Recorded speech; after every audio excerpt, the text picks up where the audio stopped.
oo isugu jira nabad sugidda qaranka kuwa militariga Soomaaliya iyo ciidanka daraawiishta dowlad goboleedka Galmudug oo garab ka helaya ciidan ajnabi ah ayaa howlgalo ballaaran ka sameeyay qaybo badan oo kamid ah koonfurta gobolka Mudug. Howlgallada goobaha ay ciidamadu ka sameeyeen ayaa waxaa kamid ah magaalooyinka Camaara, Bacaadweyn, Wisil iyo Hobyo oo dhammaantood ka tirsan gobolka Mudug. Saadaq Umar Xasan taliyaha ciidanka nabad sugidda qaranka qaybtooda ka howlgala deegaanada Galmudug ayaa sheegay in howlgalkan ay ku qaadeen deegaanada gobolka Mudug ay ka joogaan al-shabaab iyo kooxo ugu yeera burcadbadeed.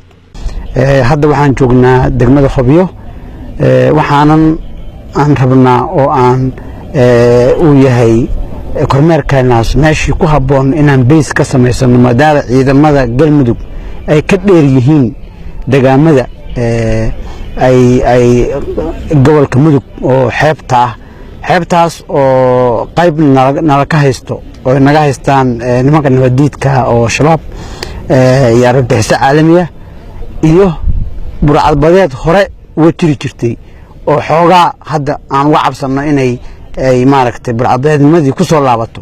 marka sidaas darteed waxaan u imaanay inaan base ka sameysano ciidan oo ay gacan naga siiyaan dowladda Mareykanku dowladda Soomaaliya si aan base-kaas u dhisan lahayn oo ciidamada uga howlgali lahaayeen oo xeebto dhan si loo kala gareeyo argagixisada al-shabaab iyo burcadbadeeda iyo isbaareystayaasha iyo daraaga iyo wixii la mid ah oo dhan.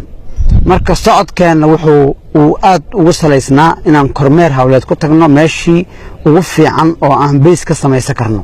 dhinaca kale waxa uu sheegay taliyaha in howlgallada ay fuliyeen ciidamo isku dhaf ah qaarkood ka yimaadeen deegaanada maamulka Puntland.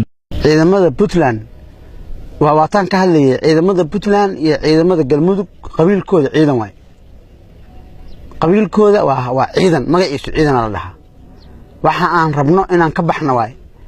qabiilkeenu waa ciidanna wuxuu u qabtaa dalkiisa cadowga ka celiya. marka waxaan rabnaa cadowga inaan iska kaashano oo cadowga iska celino. waxa naga dhaxeeya waa qabiil isku qabiilana. isku qabiilkeenu magaciisa waa ciidan. sidaas darteed waxaan rabnaa inaan cadowgeena la mara habaabin. cadowgeena kalkacyo koonfur iyo waqooyi ma cadow ka badan aan leenahay. marka cadowgeena waxaan rabnaa inaan u midowno oo aan u istaagno inaan cadowgeena iska celin karno. Maxamed Maxamuud Awaadan TV caalamiga Universal Cadaado.